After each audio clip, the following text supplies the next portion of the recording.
1996 May മാസത്തിൽ ഒരു ചിത്രം തിയേറ്ററിലേക്ക് വന്നു. ഒരു തമിഴ് ചിത്രം.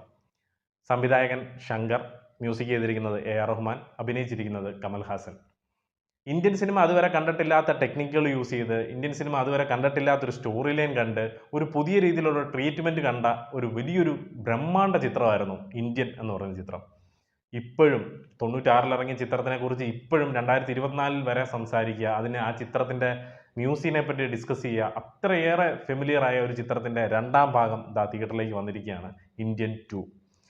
3 അടുത്ത വർഷം ഇറങ്ങും എന്നുള്ള രീതിയിലാണ് പറഞ്ഞിരിക്കുന്നത്. ചിത്രം ഞാൻ എന്തായാലും കണ്ടു. പാലക്കാട് പ്രിയ തിയേറ്ററിൽ നിന്നാണ്, പ്രിയദർശിനി പ്രിയതമ തിയേറ്ററിൽ നിന്നാണ് ഞാൻ കണ്ടത്. അപ്പോൾ ചിത്രം കണ്ടതിന് ശേഷമുള്ള എൻ്റെ ഒരു ഒപ്പീനിയനാണിത്. എൻ്റെ പേര് അഭിജിത്ത് വിശ്വനാഥ്. നമ്മുടെ ചാനൽ ആദ്യമായിട്ടാണ് നിങ്ങൾ കാണുന്നതെങ്കിൽ സബ്സ്ക്രൈബ് ചെയ്യുക, തൊട്ടടുത്തുള്ള ബെല്ലൈക്കൻ കൂടി എനേബിൾ ചെയ്യുക. നമുക്ക് നേരെ വീഡിയോയിലേക്ക് കിടക്കാം. Welcome to ഷിൻമോഷ.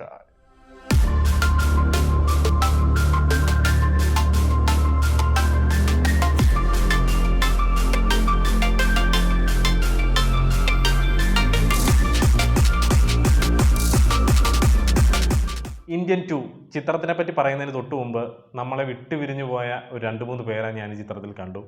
നെടുമുടി വേണു ചേട്ടൻ, അതുപോലെ തന്നെ വിവേക്, അതുപോലെ തന്നെ മനോബാല. ഇവരെയൊക്കെ കുറച്ചൊക്കെ VFXൻ്റെ വർക്കോട് കൂടിയാണ് നെടുമുടി വേണുവിനെ അതുപോലെ തന്നെ വിവേകിനെയും കാണിച്ചിരിക്കുന്നത്. അതുപോലെ തന്നെ വിവേകിൻ്റെ സൗണ്ട് എടുത്തിരിക്കുന്നത് AI ടെക്നിക്ക് യൂസ് ചെയ്തുകൊണ്ടാണ്. അതുപോലെ തന്നെ മനോബാലയും സൗണ്ട് കൊടുത്തിരിക്കുന്നത് AI ടെക്നിക്ക് യൂസ് ചെയ്തുകൊണ്ടാണ്. അപ്പോൾ ഇവരെയൊക്കെ ഒരുപാട് നാളുകൾക്ക് ശേഷം അവസാനത്തെ സിനിമ തിയേറ്ററിലൂടെ കാണുന്നതിൻ്റെ ഒരു സന്തോഷം ഒന്ന് വേറെ തന്നെയായിരുന്നു. അത് കുറച്ചൊക്കെ VFX യൂസ് ചെയ്തിട്ടാണെങ്കിലും അവർ വന്ന സീനുകളെല്ലാം സൂപ്പറായിരുന്നു. ഒരു സന്തോഷം, അവരെ സ്ക്രീനിൽ കണ്ടതിൻ്റെ ഒരു സന്തോഷം ഒന്ന് വേറെ തന്നെയായിരുന്നു.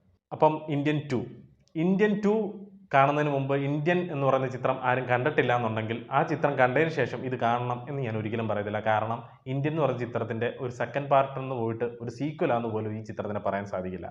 കാരണം അത്രയ്ക്ക് മോശമായ രീതിയിൽ, പറയുന്നതിൽ ഒരുപാട് സങ്കടമുണ്ട്, അത്രയ്ക്ക് മോശമായ രീതിയിൽ ഒരു സീക്വൽ എടുത്ത ഒരു സിനിമയാണിത്. എന്താണ് അവർ പറയാൻ ഉദ്ദേശിച്ചതെന്ന് എനിക്കറിയില്ല. ഫസ്റ്റ് പാർട്ട് ഇന്ത്യൻ എന്ന് പറയുന്ന സിനിമയിൽ ഒരു കറപ്ഷൻ സീൻ കാണിക്കുമ്പോൾ അത് കാണുമ്പോൾ നമുക്ക് ഒരു അഡ്രിനാലിൻ റഷ് വരുമായിരുന്നു. എടാ ഇങ്ങനെ ചെയ്യാൻ പാടില്ല, അത് തെറ്റാണ്, അല്ലെങ്കിൽ ഇന്ത്യൻ താത്ത നമ്മളോടൊരു ഉപദേശം പറയുന്നുണ്ടെങ്കിൽ അത് കേൾക്കുമ്പോൾ നമുക്ക് ഒന്ന് കയറും, എടാ അത് ഒന്ന് പ്രതികരിക്കണം, നമുക്കൊന്ന് പ്രതികരിച്ചേ പറ്റൂ എന്നൊക്കെ. ഇവിടെ ഏത് സീനിലാണ് അങ്ങനെ ഒരു സംഭവം ഉണ്ടായിരിക്കുന്നതെന്ന് എനിക്ക് അറിയത്തില്ല. ശങ്കർ ഒരുപാട് ഇൻ്റർവ്യൂവിൽ പറഞ്ഞിരുന്നു, 96 മുതൽ പത്രങ്ങൾ വായിക്കുമ്പോൾ ഒരുപാട് കറപ്ഷൻ റിപ്പോർട്ടുകൾ, ഒരാൾക്കാർ അവിടെ മരിക്കുന്നു, ഇവിടെ മരിക്കുന്നു, ഇതെല്ലാം കണ്ടിട്ട് സങ്കടം വന്നിട്ടാണ് ഇത്രയും വർഷങ്ങൾക്ക് ശേഷമാണ് അതിനെ ഒത്തുചേർത്തൊരു കഥ ഉണ്ടാക്കിയതെന്ന് പറഞ്ഞിരുന്നു. ഈ ചിത്രത്തിൽ ഞാനൊരു കറപ്ഷൻ കണ്ടിട്ട് അല്ലെങ്കിൽ അതിനത് പ്രതികരിച്ചിട്ട് എനിക്ക് ഒരു ഫീല് ഉണ്ടായില്ല. അതിലും കൂടുതൽ കറപ്ഷൻ വേണമെങ്കിൽ ഞാൻ പറഞ്ഞുതരാം, ഏതൊക്കെ മേഖലയിലാണ് നടക്കുന്നതെന്നുള്ളത്. അതൊന്നും തൊടാതെ ഒരു ടിപ്പിക്കൽ കുറേ ക്ലീശ സാധനങ്ങൾ ഉപയോഗിച്ച് എന്തോ പറയാൻ, ഇതൊക്കെ കണ്ടു കഴിഞ്ഞാൽ ആൾക്കാർ കൈയടിച്ചോളും എന്നുള്ള ലാഘവത്തിൽ ചെയ്തതാണോ എന്ന് എനിക്കറിയില്ല. ശങ്കർ എന്ന് പറയുന്ന സംവിധായകൻ്റെ കയ്യിൽ നിന്ന് ഞാനിത് പ്രതീക്ഷിച്ചില്ല. കാരണം അത്രയും എനിക്കിഷ്ടമാണ് ശങ്കറിനെ. ശങ്കറിൻ്റെ ഒരു കമ്പാക്ക് കാണാൻ സാധിക്കും, 2.0 ശേഷം ഒരു കമ്പാക്ക് കാണാൻ സാധിക്കുമെന്ന് ഞാൻ പ്രതീക്ഷിച്ചു. പക്ഷേ ഒന്നുമില്ല പടത്തിൽ, ഒന്നുമില്ല എന്ന് പറഞ്ഞാൽ ഒന്നുമില്ല. വെറുതെ പോയ രജനീകാന്തൊക്കെ ഈ ചിത്രത്തിൽ വന്നിട്ടുണ്ട്. ശരിക്കും പറയുകയാണെങ്കിൽ 2006, 2007 കാലഘട്ടങ്ങളിൽ ഒരു സിനിമ ഇറങ്ങിയിരുന്നു, തമിഴ് പടം എന്ന് പറയുന്നൊരു ചിത്രം. അതിൻ്റെ സെക്കൻഡ് പാർട്ട് ഇറങ്ങിയിട്ടുണ്ട്. മിർച്ചി ശിവയാണ് ചിത്രത്തിൽ നായകനായിട്ട് അഭിനയിച്ചിരിക്കുന്നത്. ആ ചിത്രം കണ്ടു നോക്കുക. അതൊരു തമിഴ് സിനിമയുടെ മൊത്തത്തിൽ ഒരു സ്പൂഫാണ്. ആ സ്പൂഫിനെ കടത്തിവിട്ടുന്ന സ്പൂഫാണ് ഇതിൻ്റെ അത് ചെയ്തു വെച്ചിരിക്കുന്നത്. കാരണം ശങ്കറിൻ്റെ പടത്തിലെ തന്നെ കുറേ സീനുകളും കാര്യങ്ങളും എല്ലാം കുത്തിക്കയറ്റി ഒരു തട്ടിപ്പൊളിപ്പൻ ഒരു പടം. 4 വർഷം എന്തിനെടുത്തു എന്ന് ഇതുവരെ മനസ്സിലാകുന്നില്ല. ഒരു തട്ടുപൊളിപ്പൻ ഒരു പടം, അതും തിയേറ്ററിൽ കണ്ട് ഇരിക്കാൻ പോലും പറ്റാത്ത രീതിയിലുള്ളൊരു പടം, അങ്ങനെ വേണേൽ പറയാം.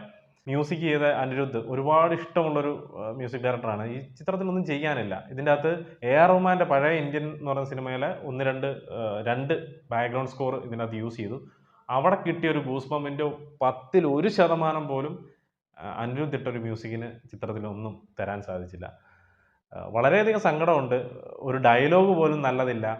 അന്നത്തെ ഇന്ത്യൻ എന്ന് പറയുന്ന സിനിമയിലെ ഡയലോഗ് വരെ ഇപ്പോഴും മനസ്സിൽ അതുപോലെ കാണാപ്പാടമാണ്. ഞാൻ ശരിക്കും ചിത്രത്തിൽ ഒരു ഇൻ്റർവെലൊക്കെ കഴിയുമ്പോഴേക്കും ഇറങ്ങി പോകാമെന്നുള്ളൊരു ഇൻ്റർവെൽ കഴിഞ്ഞപ്പോൾ ഞാൻ ഇറങ്ങി പോകാമെന്ന് വിചാരിച്ചു. പക്ഷേ ഇന്ത്യൻ 3യുടെ ട്രെയിലർ ഉണ്ട് എന്ന് പറഞ്ഞുകൊണ്ട് മാത്രമാണ് അവസാനം വരെ ഒന്ന് കടിച്ചു പിടിച്ചിരുന്നത്. സെക്കൻഡ് ഹാഫൊക്കെ എന്ത് ചെയ്ത് വെച്ചിരിക്കുന്ന ഒരു പിടുത്തമില്ല. ഫസ്റ്റ് ഹാഫൊക്കെ എങ്ങനെയൊക്കെയോ നിർത്തി, സെക്കൻഡ് ഹാഫ് എന്താ ചെയ്തു വെച്ചിരിക്കുന്നത് അറിയത്തില്ല. കഥ എങ്ങനെ തുടങ്ങി എങ്ങനെ കൊണ്ട് നിർത്തിയിട്ടുണ്ടെന്ന് പോലും അവർക്ക് മനസ്സിലാകാത്ത രീതിയിലാണ് ചെയ്തു വെച്ചിരിക്കുന്നത്. ഇതിന്റെ ക്ലൈമാക്സ് വലിയ ചർച്ചയാവുമെന്നാണ് ശങ്കർ പറഞ്ഞത്. ഇത് എന്താണ് ചെയ്തു വെച്ചിരിക്കുന്നത് എന്നുള്ളതിന് ഒരു ചർച്ച നടക്കാൻ ചിലപ്പോൾ സാധ്യതയുണ്ട്. ചിത്രത്തിന് ട്രെയിലറിന്റെ ഇടയ്ക്ക് വിവേക് ഒരു ഡയലോഗ് പറയുന്നുണ്ട്, എന്നെ കർമ്മം സാർ ഇത്. അപ്പം ബോബി സിംഹ പറയും, കർമ്മമില്ല ഇത് വർമ്മം എന്ന് പറയും. അത് വർമ്മക്കലയെ പറ്റിയാണ്. ചിത്രം മുഴുവൻ കണ്ടു കഴിഞ്ഞപ്പോൾ ഇതെന്നെ കർമ്മം സാർ എന്ന് നമ്മളോട് ചോദിക്കാൻ പറഞ്ഞു. അതുപോലത്തെ ഒരു സാധനം. ഇത് ഈ ഇന്റർവ്യൂസിലെല്ലാം കമലഹാസൻ വന്ന് പറഞ്ഞിരുന്നു, എനിക്ക് ഇന്ത്യൻ 2വിനെക്കാട്ടും ഇന്ത്യൻ 3 ആണ് എനിക്ക് കൂടുതൽ ഇഷ്ടമെന്ന്. അത് പുള്ളിക്ക് മനസ്സിലായതുകൊണ്ടാണ്, ഈ 2 കയ്യിൽ നിന്ന് പോയെന്ന് മനസ്സിലായതുകൊണ്ടാണെന്ന് തോന്നുന്നു അങ്ങനെ പറഞ്ഞത്. സംഭവം എന്തായാലും സത്യമായിട്ടുണ്ട്. അതുപോലെ തന്നെ സിദ്ധാർത്ഥ് അടക്കമുള്ള ആൾക്കാരെല്ലാം സ്റ്റേജിൽ കയറി പറഞ്ഞിരുന്നു, താത്ത വരാ പോരാറ് കതറ വിട പോരാറെന്ന്. ശരിയാണ്, പ്രേക്ഷകർ മൊത്തം കിടന്ന് കരയായിരുന്നു. എന്ത് പടമാണ് എടുത്തു വെച്ചിരിക്കുന്നതെന്ന് ഓർത്തിട്ട്. അതുപോലത്തെ ഒരു വേസ്റ്റ് എന്ന് തന്നെ പറയാം. Waste of time, waste of money. സത്യം പറഞ്ഞാൽ തിയേറ്ററിൽ പോയി കാണണമെന്ന് ഞാൻ ആരോടും റെക്കമെൻഡ് ചെയ്യില്ല. കാരണം ചിത്രത്തിൽ ബ്രഹ്മാണ്ടം, ശങ്കർ എന്ന് പറഞ്ഞാൽ ഒരു ബ്രഹ്മാണ്ടം എന്നാണ് അതിൻ്റെ. ശങ്കർ ഈസിക്കൽ ടു ബ്രഹ്മാണ്ടം, അതാണ് നമ്മൾ പഠിച്ചിട്ടുള്ളത്. പക്ഷെ ഇത് ബ്രഹ്മാണ്ടത്തിന് വേണ്ടി ബ്രഹ്മാണ്ടം ഉണ്ടാക്കി വെച്ചൊരു കാര്യമായിപ്പോയി. തിയേറ്ററിൽ പോയി കാണാനും മാത്രം എന്തെങ്കിലും ഉണ്ടോ എന്ന് എനിക്കറിയില്ല. താല്പര്യം ഉണ്ടെങ്കിൽ നിങ്ങൾക്ക് തിയേറ്ററിൽ പോയി കാണാം. പേഴ്സണലി ഞാൻ റെക്കമെൻഡ് ചെയ്യുന്നില്ല. എന്നെ വളരെയധികം നിരാശപ്പെടുത്തിയ, എന്തിന് പറയുന്നു, ഫസ്റ്റ് ഇന്ത്യൻ അകത്ത് ഒരു കത്തി എടുക്കുന്നൊരു സീനുണ്ട്. അത് കിട്ടുന്നൊരു ഗൂസ് ബംസ് ഉണ്ട്. അതുപോലെ ഒരു മർമ്മക്കല യൂസ് ചെയ്തിട്ട് പുള്ളി മുടിയൊന്ന് സ്റ്റൈലാക്കുന്നൊരു സീനുണ്ട്. അതിൻ്റെ 1% ഈ സിനിമയെ കൊണ്ടുവരാൻ സാധിച്ചില്ല. ആ ഒരു കത്തിയുടെ കാര്യം പറയുമ്പോഴാണ് ആ ബെൽറ്റിന് വരെ ഫാൻസ് ഉണ്ട്, ആ കത്തിക്ക് ഫാൻസ് ഉണ്ട് ഇപ്പോഴും. ആ കത്തിയുടെ ഒരു മോഡൽ പോലും, ഇത്രയും ടെക്നോളജി യൂസ് ചെയ്തില്ലേ, ആ കത്തിയുടെ ഒരു മോഡലിൽ പോലും ഒരു ആർട്ട് വർക്ക് ചെയ്യാൻ ഇവർക്കറിയില്ല. വളരെ ലാഘവത്തിൽ എന്താ ചെയ്തു വെച്ചിരിക്കുന്നത്, എന്താ കാണിക്കുന്നത് എന്നൊരു പിടുത്തമില്ല. എന്തൊക്കെയോ കാണിക്കുന്നുണ്ട്. Zero gravity. അതെ, ഫുൾ ടൈം താത്ത എയറിൽ തന്നെയായിരുന്നു. ഇനി സിനിമ കഴിഞ്ഞ സ്ഥിതിക്ക് ഇനിയിപ്പം മൊത്തത്തിൽ ഇന്ത്യൻ 2 എയറിലായിരിക്കും. താല്പര്യം ഉണ്ടെങ്കിൽ നിങ്ങൾക്ക് തിയേറ്ററിൽ പോയി കാണാം. ഞാൻ ഒരിക്കലും റെക്കമെൻഡ് ചെയ്യില്ല. കണ്ടവരുണ്ടെങ്കിൽ നിങ്ങളുടെ അഭിപ്രായം കമൻറ്റ് ബോക്സിൽ രേഖപ്പെടുത്തുക. ഒരുപാട് സങ്കടമുണ്ട്, അതുകൊണ്ടാണ് ഇത്രയും പറഞ്ഞത്. അല്ല ഇതുപോലും ഞാൻ പറയുകയായിരുന്നു. അടുത്തൊരു വീഡിയോ ആയിട്ട് കാണുന്നവരെ പീസ് ഔട്ട്. താത്ത വരാറേ കതറ വിട പോരാറേ.